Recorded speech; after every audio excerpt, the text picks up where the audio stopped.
By all accounts, the class of 2011 is one of the most animated in memory. To animate means to give life, to have soul.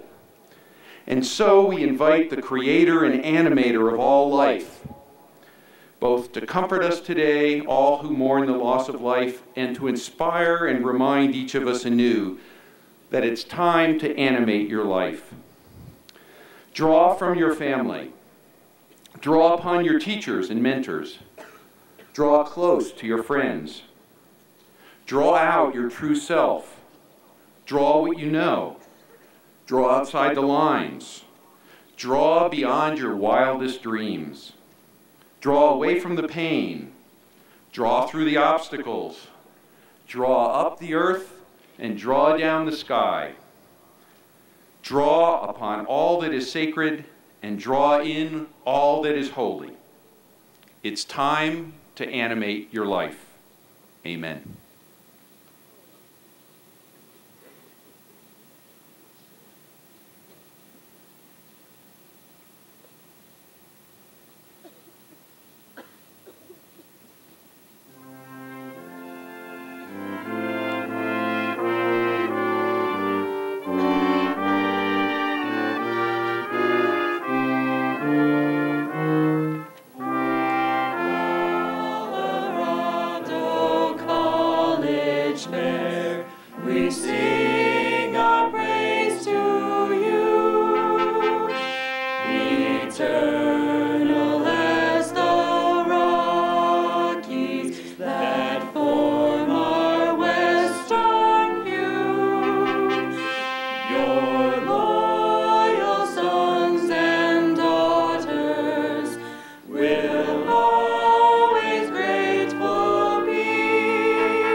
Please be seated if you have a chair.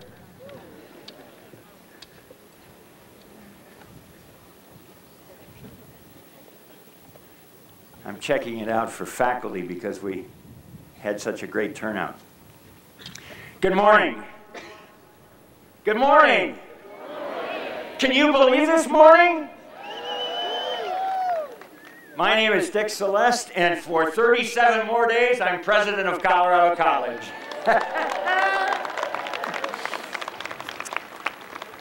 Dean Ashley, Board Chair Sue Woolsey, members of the Board of Trustees, faculty, staff, I'm delighted to welcome you, but especially I'm delighted to welcome the parents and grandparents, brothers and sisters who have shared your siblings or sons or daughters with us here at Colorado College. We are delighted to have you and friends gather this morning for this commencement. And finally, a special welcome to the class of 2011. Come on. You have had an eventful and transformative 4 or 5 or maybe 6 or in one case 7 years. But I beat you. It took me 9 years to get to my graduation. So in any event, in fact, 23 of you are graduating in 3 years. I wish we had you here longer.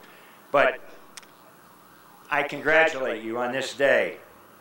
Your accomplishments, your initiative, and your leadership abound. I'm proud of your many individual achievements in the classroom, in the studio, in the theater, in the laboratory, through community service and student organizations, with research, theses, conference presentations, and special projects, in sports of all kinds, in debate and other competitions, securing fellowships, graduate school acceptances, and yes, even jobs. Congratulations to all of you. I want everyone to notice the medals around the necks of many who are graduating today. These were bestowed at Honors Convocation just a week or so ago to mark some of these extraordinary accomplishments. We celebrate all of your achievements, whether publicly honored or privately savored. We celebrate every one of you in the class of 2011 for your contributions in the classroom, for your contributions to your friends, and to your community, and far beyond. Slacker or striver, I suspect you have grown more than any of you had imagined on the day that you arrived here at CC. You have excelled, and you are reminding us, all of us, about what we are about at Colorado College. I want to say a special word of thanks to the parents of our graduating seniors. We are really grateful to you for having entrusted your daughters and your sons to our care at Colorado College. Thank you for your support, not only for your students, but for this institution. Many of you have been champions for Colorado College, recruiting students, hosting events, and contributing financially beyond what you contributed every semester. I salute you, bachelor's and MAT recipients, and all who have supported and encouraged you to get to this milestone today. As most of you know, this is a milestone for me as well, the last commencement ceremony over which I will preside. I will never forget the first one. 9 years ago, this ceremony, as always, faced south, believe it or not, toward Armstrong Hall. Those of us on the platform suffered standing on cold concrete for 2 or 3 hours. And graduates and audience had to gaze at one of our least aesthetically pleasing buildings. So one of my very early acts as president was to shift the direction of commencement to face Pikes Peak instead. Take a look. Take a look at Pikes Peak, presiding over our ceremony as it does for 137 years. Though if you're a CC historian, you will know that for some reason we only had 129 commencements. This is the 129th. Anyhow, undergraduates and their parents may remember that at our initial gathering in Shove Chapel during your new student orientation, I exhorted you to remember the mountain.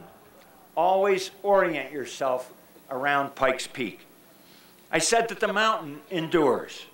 Our weather can change, sometimes blessedly, in an hour or two, but Pikes Peak endures. I ask you to consider what else endures. Which of your values, which of your friendships, because you, I said, were the ones who would shape these. Not a professor, not your parents, and certainly not the president lecturing you. It would be you. You would own the results of your time here at Colorado College. And finally, I said my hope and prayer for you was that you would come to root your learning and your life here from the perspective of that mountain, creating your own enduring moral compass. So today I salute you for all that you have done to shape yourselves over these past years.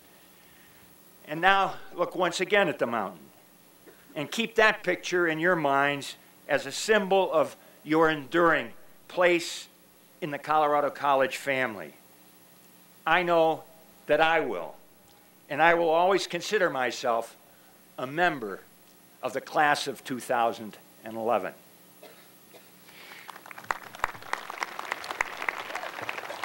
It is my privilege to introduce Dr. Suzanne Woolsey, Chair of the Board of Trustees and parent of 3 CC alumni, who will extend greetings and congratulations on behalf of the Board of Trustees. Sue.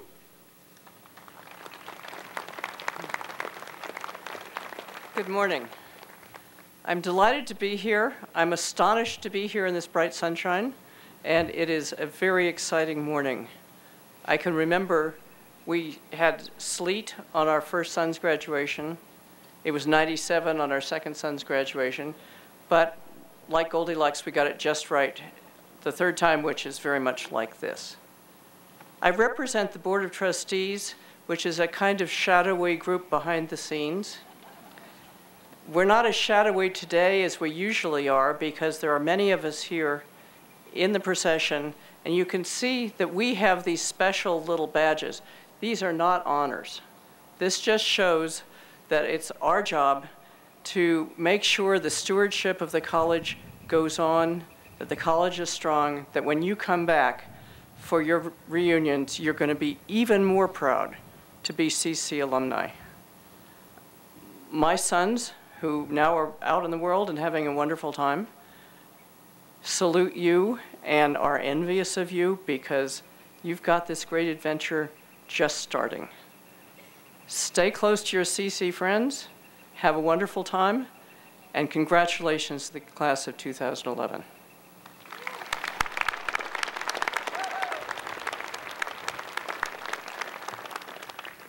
Thank you very much, Sue. Because we have so many members of the board here, would all the members of the Board of Trustees stand so that we can acknowledge your presence here? Please. Thank you.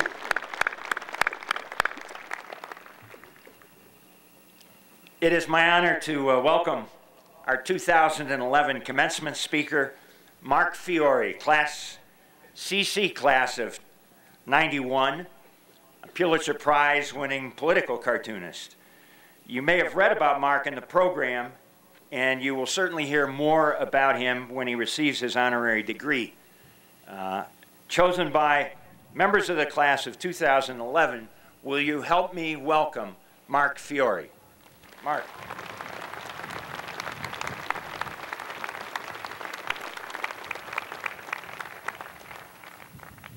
Thank you very much. Thank you for that very kind introduction. Thank you, President Celeste. Thank you, faculty. Thank you to that shadowy group of trustees out there somewhere, wherever they are. I won't make them stand. Thank you, parents. And most of all, thank you, students, right there, because I'm talking to you guys mostly right here. Thank you guys for asking me to come here to be with you on this amazing day, this special day that you're going to remember forever, as everybody will keep telling you. Thank you for having me, and the reason it is such an amazing thing for me and such a huge honor for me to be here is, as you just heard, 20 years ago, I was right here with you guys. I was graduating Colorado College back when we faced that way, but I was right there in the Fs. Where are the Fs? Fs in the house, right there. So I was right over there. And the main difference between when I graduated then and when you're graduating now is that instead of a left-of-center political cartoonist who specializes in animation speaking to you, you would have Dick Cheney speaking to you, which is a little bit ironic for a political cartoonist to have him as his commencement speaker, and it's a blessing.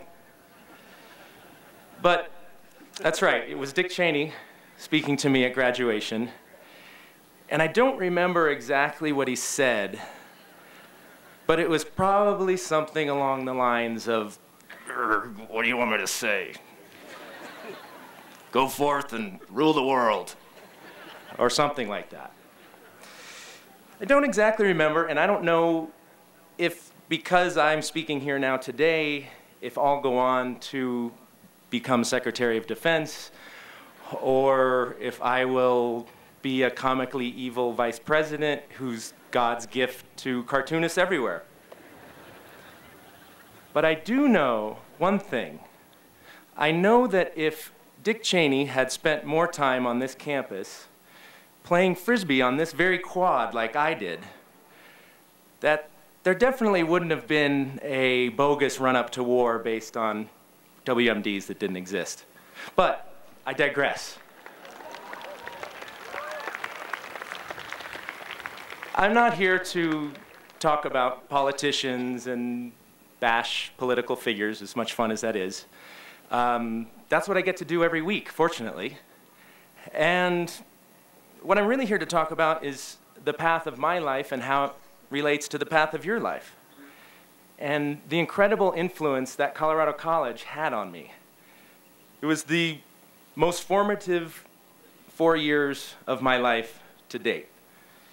And from this podium, right standing here, I can see over to Palmer Hall, where I took political science classes and learned about things like just and unjust wars, or where I took sociology classes or geology and learned about these mountains right behind us.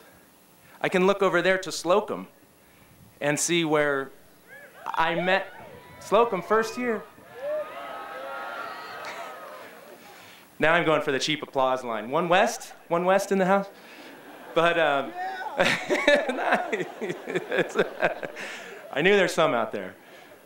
But you know, that's right there is where I met some of my best friends that are friends for life within the first week of school. I can look beyond Shove and kind of see a little corner of Jackson House over there, which is where I first met with my initial academic advisor, Jim Trissel. And he sat down on the grass with myself and the other advisees, and he gave us what I think is probably the most liberal arts advice you can give. It's really liberal arts in a nutshell. He said, just have fun. And that was his advice. And he doesn't mean it, or I didn't take it, and people didn't take it that way. I mean, that doesn't mean no work. That means have fun in whatever you do. You have fun socially and with friends, but you also have fun intellectually and academically. And that is really what helped shape me and lead me on this strange and weird path of a career and life that I have now. But I'm not here to talk about my life and take you down memory lane and that kind of thing, or even talk about the time when Cutler Quad was filled with students because we were out there all afternoon and into the evening watching this new band nobody had really heard of called Fish play into the night as the sun set over Pikes Peak. It's about you, not my memories, even though I have amazing memories from this place. When I was here, sitting over there in the Fs, like I said, I had that feeling that many of you are probably feeling right now. That feeling of, I'm graduating. This is great. It's huge. You're all excited. It's amazing. But I also had this feeling of, I'm graduating? That fear of the real world. And since I'm a cartoonist, I have to describe it this way. Your eyes are like deer in the headlights, and you have the little sweat things going off your head. It was very much like that for me. And before we talk about the real world and, you know, what might be coming next, let's talk about your accomplishments and what you've done right here. Let's soak that up for a minute. Look around you, left and right, behind and in front. Look at the friends that you have and the friends you've made in these 4 years. Friends that will stick with you for the rest of your life in a lot of cases. And look in these buildings, even though they're ugly. That one anyway. Behind those windows, And behind those windows and those, all over in these buildings, you studied here. You made it. You succeeded. Sometimes you failed. But overall, you succeeded. You look back at the mountain and all of the mountains. And in true CC tradition, a lot of you probably took classes up there. And at very least, you ran around and learned more about what it's like to be in the mountains. And look behind you and on the sides. Look at the friends and the family that are here for you and that are still here for you. They cared enough, they loved you, they supported you, they sacrificed. And even though there may have been some bumps along the way, they're still here for you. That's a huge accomplishment. So it's all over, all around you. It paid off. You're graduating. You did it. And when you look around, take a second to soak this all in, because you know what you're looking at right now. You're looking at the real world. That's the good thing.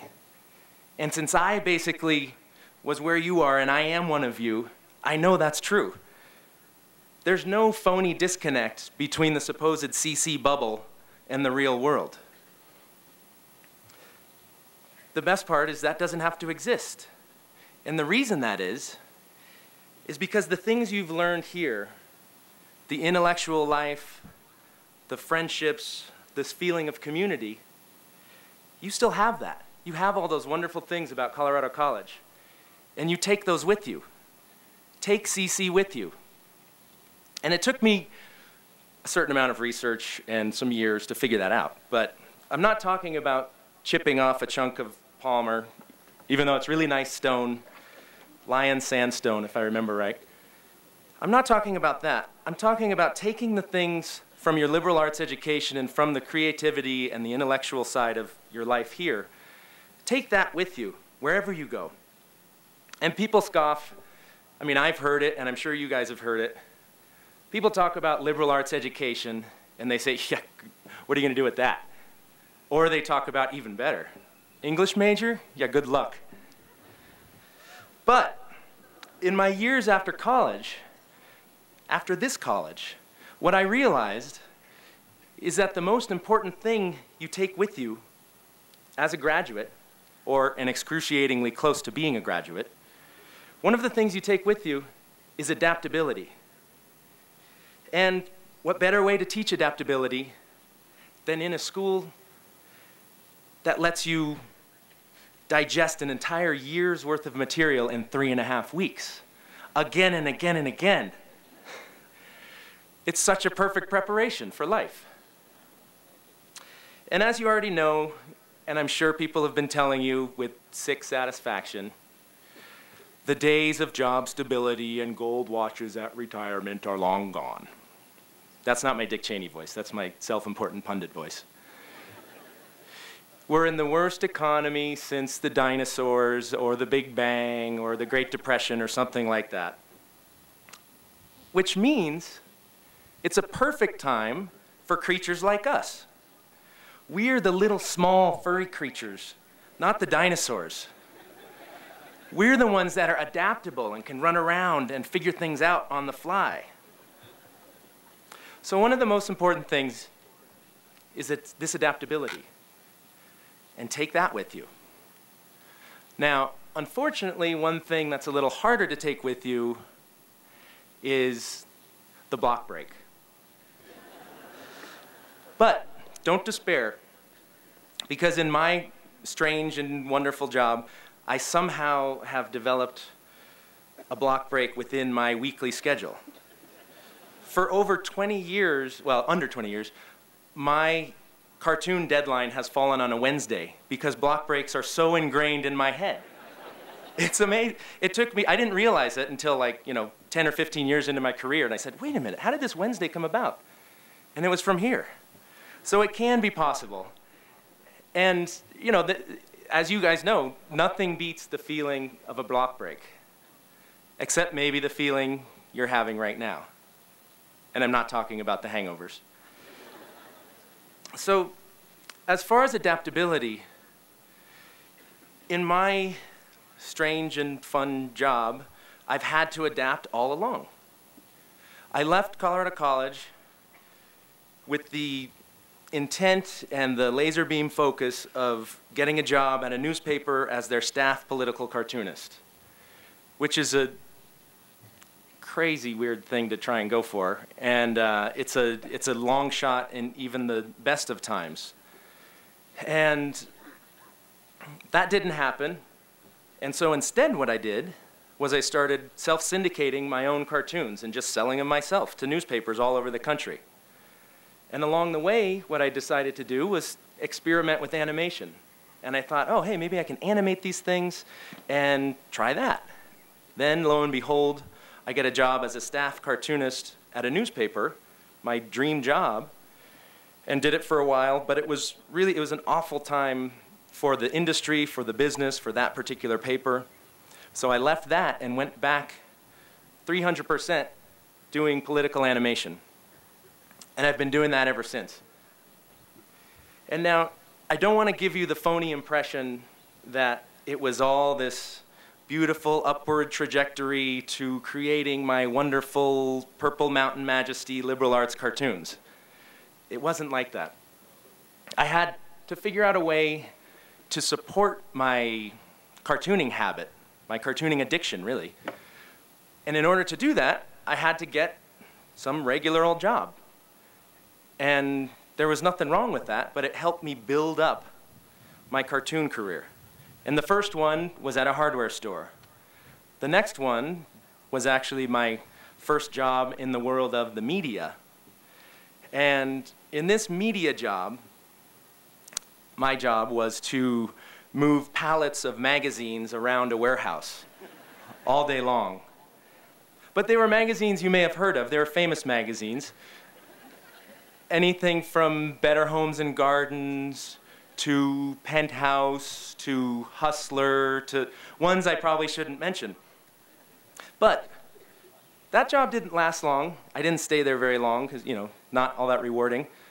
And I went on to the next job, which was making color copies at a copy store in Boulder. And now that might sound like it's a dull job and boring as hell and you get tired of that really quickly. But the place where I worked, it was almost like a little shop of liberal arts, in large parts because the owners encouraged people that worked there to pursue their outside interests and to explore and experiment with other things.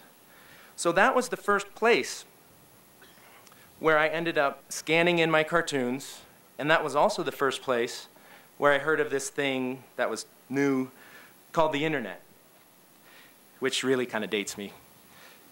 So you never know where these side paths will lead you. So don't be too quick to jump into a career box or think you should be in a career box. Go a little easier on yourself. And I know you've heard all the brilliant quotes by insanely intelligent authors about journeys and roads and paths, so I'll spare you those now. But it really is the journey that makes you who you are. Now, to give you an example from my world of cartooning, let's talk about the creative process. People always ask cartoonists, how do you get your ideas? Or how do you come up with that stuff? People ask the same thing of poets and writers and other creative types as well. And the best way for me to describe how I come up with that stuff is to describe how I definitely don't come up with the stuff. The way that is a surefire path to killing a cartoon idea or letting your creativity collapse into dust, the way to kill that is to spend the entire time chained to a desk focusing on reading and research. And now, great, they're thinking first the Dick Cheney bit, now he's bashing reading and research. But that's not the case. The majority of my job in my life is still spent on the journalistic side of the endeavor. It's still spent doing reading and research and figuring out what's true and what's false and rolling that into this hopefully humorous, yet enough to piss people off, clump of opinion. So that's still part of it. But the crucial part of it is what you do to provide that spark that truly builds those ideas.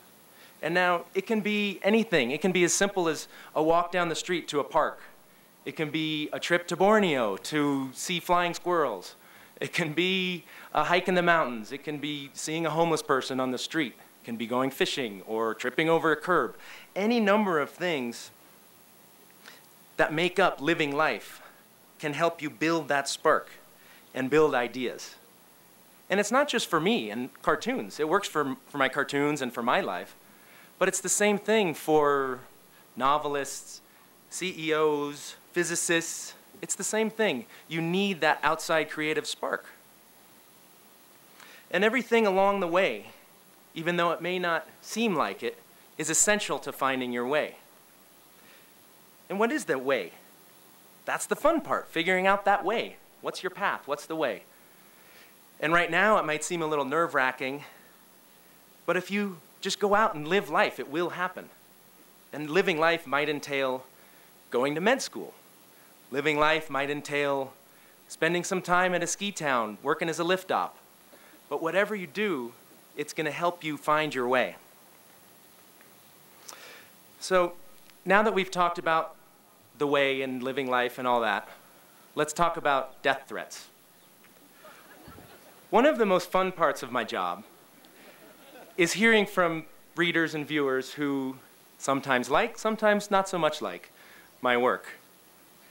And to give you an example, here's a person who sent me a comment to quote, "For this stupid, childish cartoon demonizing the Tea Party protesters, Mark Fiore needs to be killed along with his family." And for good measure, the guy says, "The only good socialist is a dead socialist." So fortunately, not everybody who writes me and communicates with me has woken up on the wrong side of the bed. I mean, I think that person had issues, but they probably think I have issues. But what really grabs me are people who communicate with me and make me truly grateful for the people that are out there. So here's another example that someone sent me. Back in 2003, I was studying abroad in Denmark and was so inspired by one of your cartoons criticizing the US involvement in Iraq versus our lack of involvement in Sudan. I was so inspired that I focused my thesis on constructivism and humanitarian interventions. 7 years later, I have continued to be inspired by this cause and have spent years working with refugees. I'm currently serving in West Africa in the Peace Corps and still love your cartoons. Thanks for the inspiration. Now, the reason I read that is not to build myself up or the cartoons or whatever. The reason I read that is because these are the people that inspire me. They're the ones who make me ask and should make you want to ask, who am I? And what mark am I going to leave on this world? How will people know you were here? And not to be morbid on such a beautiful, happy day, but I like to think of it in terms of, after we're all dead and gone, how will they know we were here? And what will they think of us? Did you leave the world a brilliant invention, a loving family, or a wilderness preserved? A great body of work, or an outdoor education camp for kids? Or a life-saving medical breakthrough? Or did you leave behind oil spills, McMansions, and mountaintop removing mining?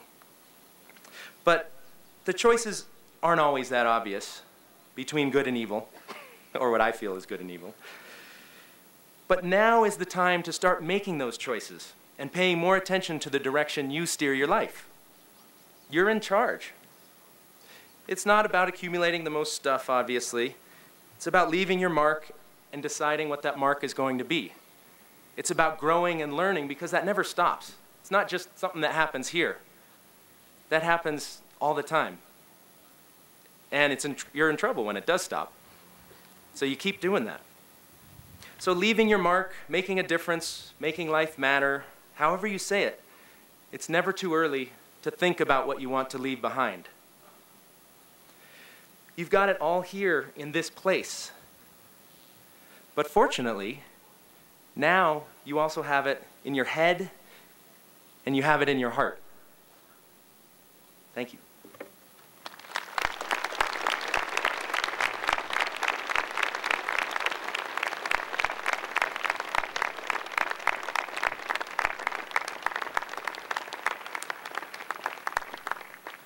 Finally go to work.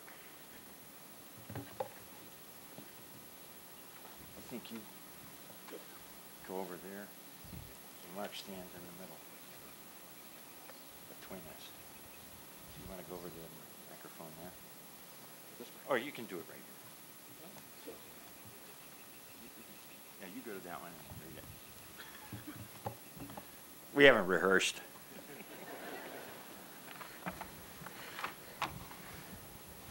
Mr. President,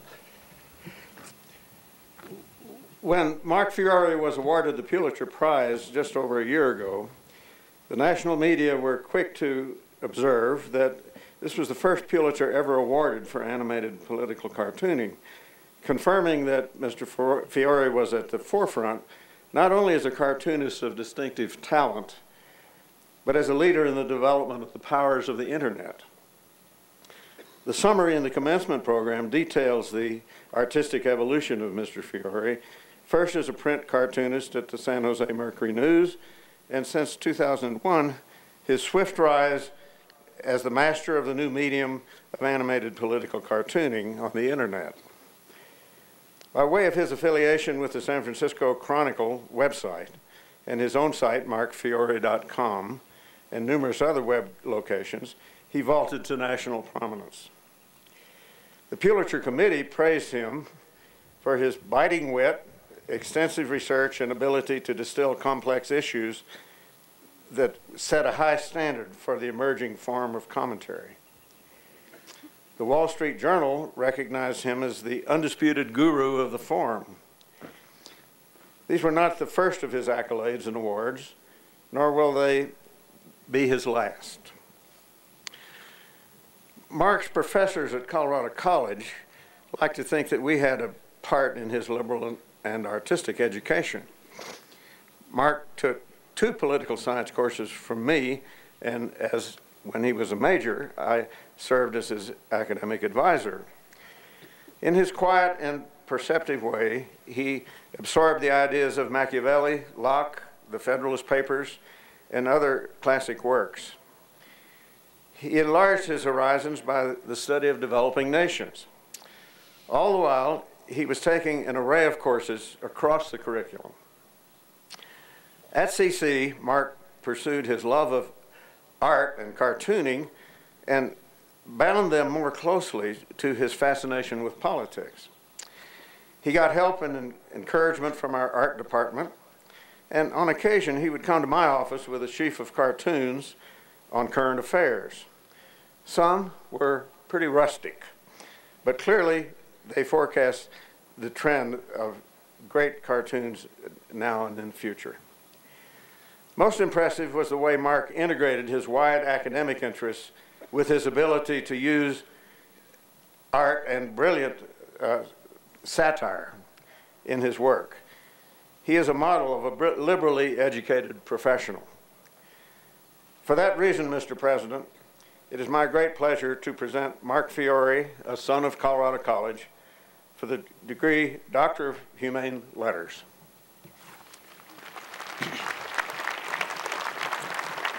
By action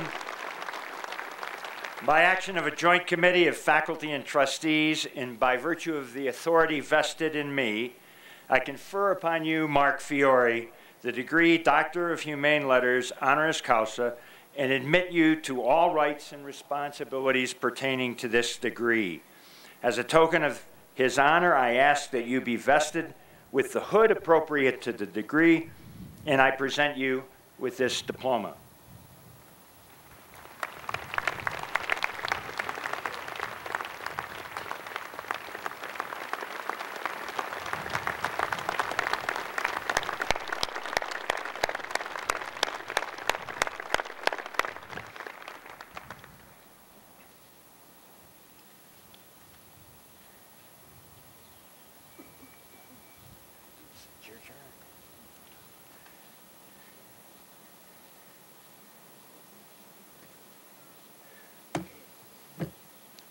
Mr. President, a classicist of the first rank, a spectacular translator from Greek, Latin, and German, a brilliant poet and a remarkable philosopher-critic, Anne Carson is quite simply one of the great writers at work in the world today. Born in Toronto, Carson fell in love with the Greek and Latin languages early in her life, eventually pursuing degrees in classics from the University of Toronto. It is the very logic of that love that Carson articulates with passionate care in her book-length essay, Eros the Bittersweet. Beginning with the fragmentary literary remains of the archaic Greek poet Sappho, she weaves a work of scholarship and a theory of love infused with poetic imagination. Carson revels in breaking distinctions of genre, mixing verse and essay, etymology and poetry, narrative and dramatic modes. She has, for example, published 2 novels in verse, Autobiography of Red and The Beauty of the Husband, subtitled A Fictional Essay in 29 Tangos. Autobiography of Red takes its cue from yet another ancient Greek poet, Stesichorus, provocatively positioning him simply between Homer and Gertrude Stein, with Carson noting that this history is a difficult interval for a poet. This whimsical opening reveals the deep truth of Carson's art. Collapsing the whole history of poetry from the ancients to the avant-garde, she manages effortlessly to be both ancient and avant-garde herself. She honors the ancients while insisting that our sense of them is desperately fragmentary. And she honors the modernists of the 20th century who grounded their own sense of the fragmentary character of modernity in the legacies of ancient cultures. In the last decade, Carson has devoted herself largely to translation work. Her collection of the fragments of Sappho, if not Winter, celebrates the conjectural quality of everything we think we know about the archaic poet, while her versions of Euripides, collected in Grief Lessons, bring to life the various ways in which, quote, the actor, by reiterating you, sacrifices a moment of his own life in order to give you a story of yours, unquote. Carson's most recent book, Nox, unfolds from within a box as an accordion-folded scroll, a collage of fragments, words and images from scrapbooks, journals and letters, Latin dictionary entries with illustrative quotations. The work spills from its pages as an act of mourning and homage to the poet's dead brother, a matter not of literary artifice, but of existential experience, even as it offers itself as a kind of commentary on an epitaph of Catullus. Exploring Paul Celan's understanding of what a poet knows, in her visionary fusion of philosophy and poetry called Economy of the Unlost, Carson suggests that, quote, poetry is an act of memory that carves its way between sand art and snow art, transforming what is innumerable and headed for oblivion into a timeless notation, excising all that is not grace, unquote. It is through her preservation of such grace that Anne Carson herself has emerged as a great poet and thinker. Mr. President, for the degree Doctor of Humane Letters, honoris causa, it's my great honor to present Anne Carson.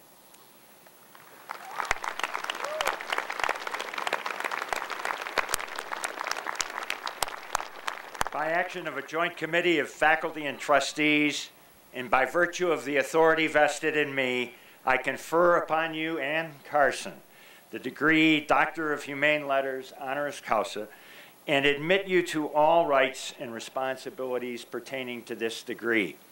As a token of your honor, I ask that you be vested with the hood appropriate to the degree, and I present you with this diploma.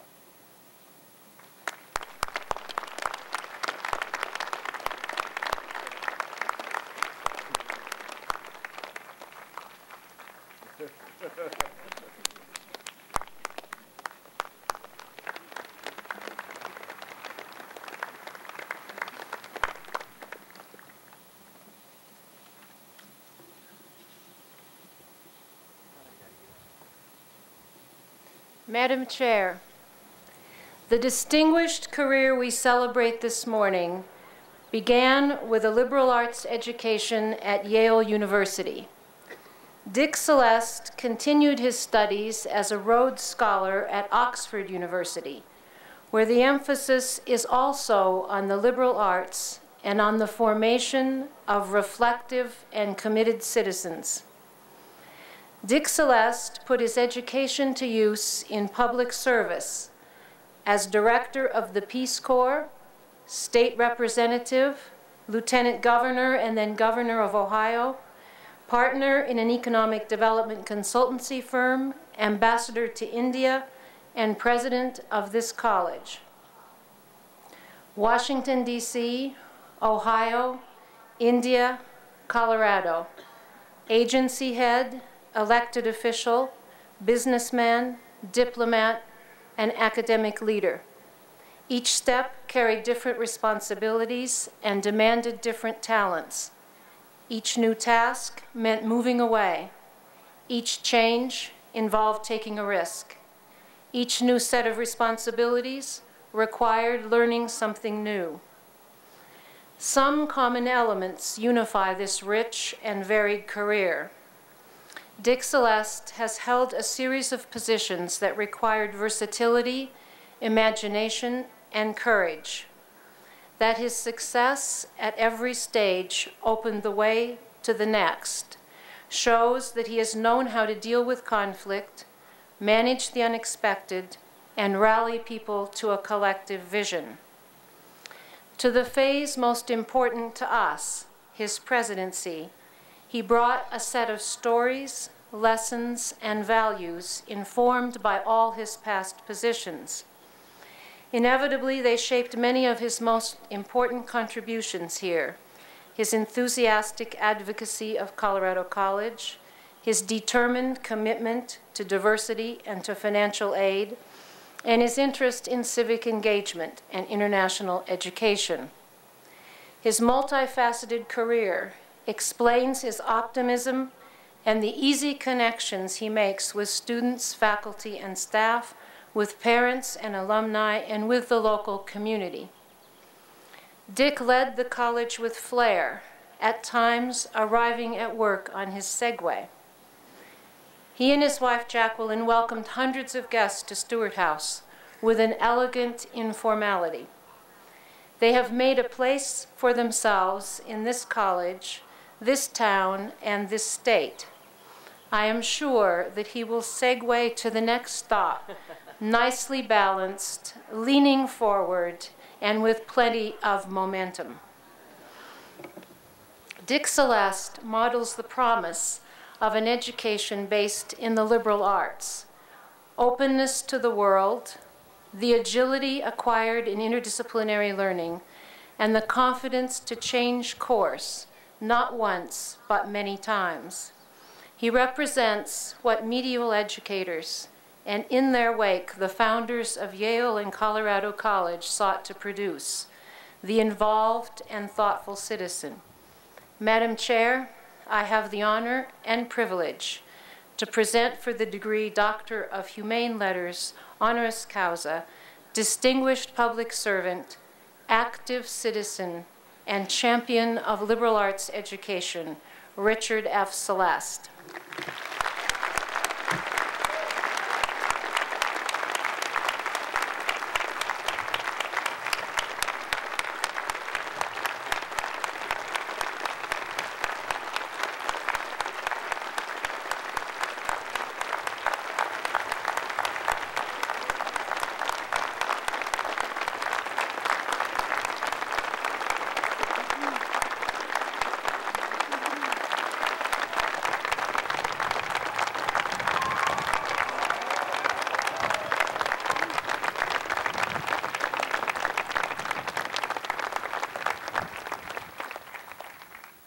By action of a joint committee of faculty and trustees, and by virtue of the authority vested in me, I confer upon you, Richard F. Celeste, the degree of Doctor of Humane Letters, honoris causa, and admit you to all rights and responsibilities pertaining to this degree. As a token of this honor, I ask that you be vested with the hood appropriate to the degree, and I present you with this diploma.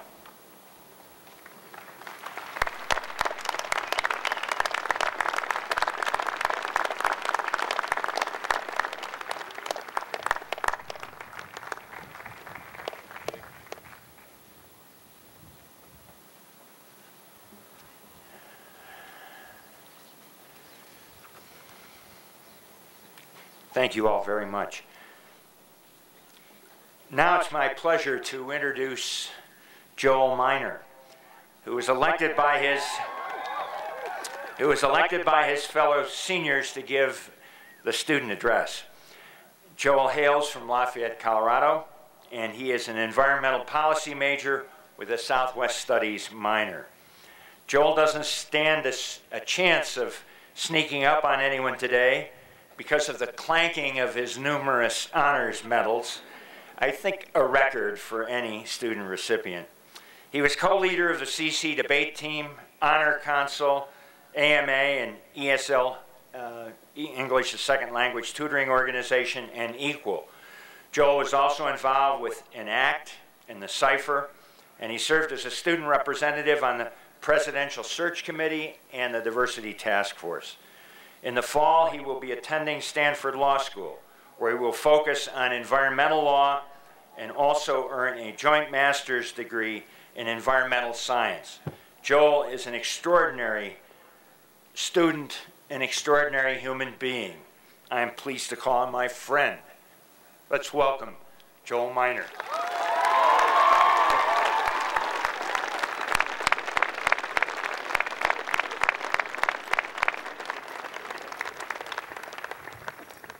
Thank you, President Celeste, for the kind introduction. And before I begin my speech, I'd like to take a moment. Oh, just yeah. Thank you. Not quite as tall as you guys. All right. Anyway, but I do want to take a moment to thank the rest of everyone else who's made it possible for me to be here today. First and foremost, I'd like to thank the faculty of Colorado College, both on my own and on behalf of the rest of the class of 2011.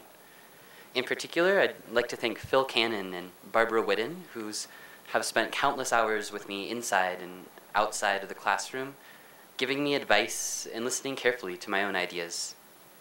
The CC faculty is the most dynamic and committed group of people I have ever had the privilege to encounter, and Phil and Barbara exemplify the best qualities of the faculty in their excitement to make close personal connections with their students. I'm privileged to call both of you my friends. Next, I'd like to thank the rest of my incredible friends, whose laughter and love have made the last 4 years more enjoyable than I could ever hope to put into words. I would also like to thank my family, who have come from all over Colorado to be here today, and who taught me that working hard is its own reward. Finally, I'd like to thank the Betcher Foundation, whose generous support is the reason I'm fortunate enough to be here today. In a moment, I'll come back to discussing how we are all truly blessed to be a part of the CC community. After that, I'll take some time to reflect on the unique opportunities and responsibilities that are conveyed to us through the privilege of that CC education. Finally, I will issue a challenge to each and every graduating senior among the Colorado College class of 2011 that I sincerely hope you will all take to heart. I believe that one of the best ways to reflect on how privileged we are to be graduating today is to acknowledge that there are others who deserve to be here, but are not. I have a friend that I met in elementary school. We started playing on the same soccer team when we were 8 years old. I played left defender, he played right defender. But to tell the truth, neither of us were ever very much good at soccer, but as we got older, we both did pretty well in school. My friend, Jesus Estevane, was a talented artist and painted several beautiful murals on the halls and walls of our school and around our hometown. But because Jesus came to the United States illegally, before we had even started kindergarten, when it came time to apply for college, he was ultimately unable to attend any of the many schools into which he was admitted because he did not qualify for the financial aid and loans he would have needed to pay for them. Jesus decided to attend school in Mexico, a country he barely remembered, and our nation lost a talented artist and passionate activist. All of us have unique experiences that shape our own individual political, social, and economic ideals, wherever they fall on the political spectrum. CC students are a uniquely passionate and committed group that devote themselves to causes they believe in with the same vigor demanded by life on the block plan. For example, if you run into Alexis Johnson or Carol Ernest, they'll tell you that based on their groundbreaking collaborative research with Professor Miro Kommel, if we follow business as usual and continue to spew greenhouse gases into the atmosphere, when we return to CC for our 50th class reunion, tree line on Pikes Peak, that mountain that we're all talking about behind us, is going to have moved 20 feet higher in elevation because of ecological changes related to the biggest problem to ever face our world, global climate change. What I'm trying to say is that it is undeniable that there are a lot of problems in the world. Many are so daunting that it seems that we as individuals are powerless to do anything to fix them. But the good news is that we, as CC graduates, are in a unique position to do something about them. And you don't just have to take my word for it. It's no accident that there are CC graduates to be found at the front of movements working to remedy a smorgasbord of systemic political, social, and environmental problems. Take climate change. There's a CC grad running just about every major government agency doing scientific work on climate change, from Department of Interior Secretary Ken Salazar to National Oceanic and Atmospheric Administration Director James Lipchenko. Annie Petsonk, a CC grad and the lead international counsel for the Environmental Defense Fund, has been involved for 2 decades on drafting the wording of major international agreements on climate change, like the Kyoto Protocol and the Copenhagen Accords. What Ken, Jane, and Annie all have in common is that they all sit where we sit today, waiting to receive their diplomas and unsure what the future might bring. No matter what the field is, from education to the arts to the business world, there are plenty of CC graduates who are having an impact because they were empowered to do so by their CC education. Which is somewhat ironic because our generation often feels especially disempowered. Earlier this year, I had the opportunity to undertake an independent study block on the factors that led CC students to become environmental activists. One of the most consistent trends we found was that students had a tendency to underreport their own activism. When I asked them if they were activists, most would say no, or that they weren't doing very much. But when I followed up to ask them what actions they had taken to promote sustainability, they would mention that they regularly signed online petitions and letters to their congressional representatives, that they were active in student groups promoting sustainability on the CC campus, that they'd hit the political campaign trail in 2008 and 2010, and they'd convince their families to switch their light bulbs and start composting. Give yourselves some credit, people. I have never met a group of people as passionate, motivated, and accomplished as the CC student body. When CC students care about an issue, they have been uniquely successful in doing something about it. Student activism is the reason that there are solar panels on the Gaylord apartments, why Cornerstone Art Center is LEED certified, and why we are much closer to choosing to invest the college's endowment in corporations promoting a more sustainable world, rather than corporations perpetuating social and environmental injustices. We have spent the last 4 years in a collective exercise of discovering that we can achieve truly amazing accomplishments in just 3.5 weeks. Take a moment now to think back to the most challenging block that you took at CC. For me, it was a course with the deceptively pleasant title of Air. Honestly, when I look at my transcript, sometimes I wonder if I majored in alchemy, but when I came into the class, my knowledge of atmospheric science extended only far enough to check the weather forecast.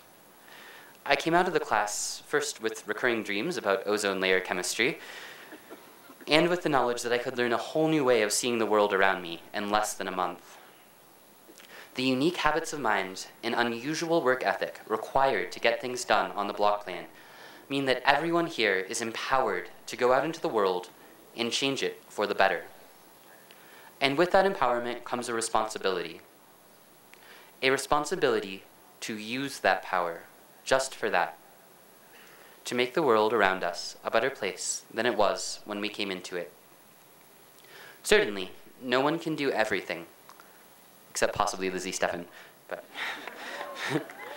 no one person or group of people can find and implement solutions to all of the world's problems, or even the handful of problems I addressed earlier. Balance matters too. Luckily, at CC, we've learned how to achieve that balance with the work hard, play hard mentality, and with block breaks. Making the world a better place isn't about fighting an endless battle against invincible opponents. It's about living healthy, happy lives, devoted both to the people we love and to a career that we are passionate about. The bottom line, though, is that we, as CC students, can and will change the world. As for how, the verdict is still out. Each of us has our own passions, beliefs, and talents. We spent the last 4 years learning how to ask questions. Now, in the words of the indomitable Miss Frizzle, it's time to take chances, make mistakes, and get messy. So, whether you end up as a doctor, or a lawyer, or a teacher, or a ski bum, whether you stay in Colorado to teach for America like Angela Kobian, or move to Kenya to work at a nonprofit like Suchi Mahato, I want to challenge you all to do 3 things. First, keep in touch. The people we've met over the last 4 years are a truly remarkable set of individuals. Getting to hear about their accomplishments, whether it's working for the Peace Corps in Mozambique like Louisa Tour, or traveling around the world in a Subaru like Ezra Siegel, Richard Swift, and Jack Nido, will motivate and inspire the rest of us each and every day and remind us of the energy and the passion of the community that we are a part of at CC. Second, never forget that you can do anything you set your mind to. Whenever something seems daunting or impossible, think back to your toughest block. Remember that you have already accomplished a seemingly impossible task, meaning that there's nothing that truly is impossible. Finally, as this ceremony ends, and we begin to celebrate with and thank the family, faculty, and friends who have made our unique intellectual adventures possible, I have a request for each and every one of you. I ask you to eliminate a 3-word phrase from your vocabulary. I don't care. Never be afraid to care. To care about the problems facing our world and in our own backyards. To care for your friends, to care for your families, and for total strangers. To care enough to take a risk and change your career or your way of life. To even care just enough to change your light bulbs. The power of passionate people with the ability to make their ideas a reality is endless. We have that power. Let's get out there and use it. Thank you.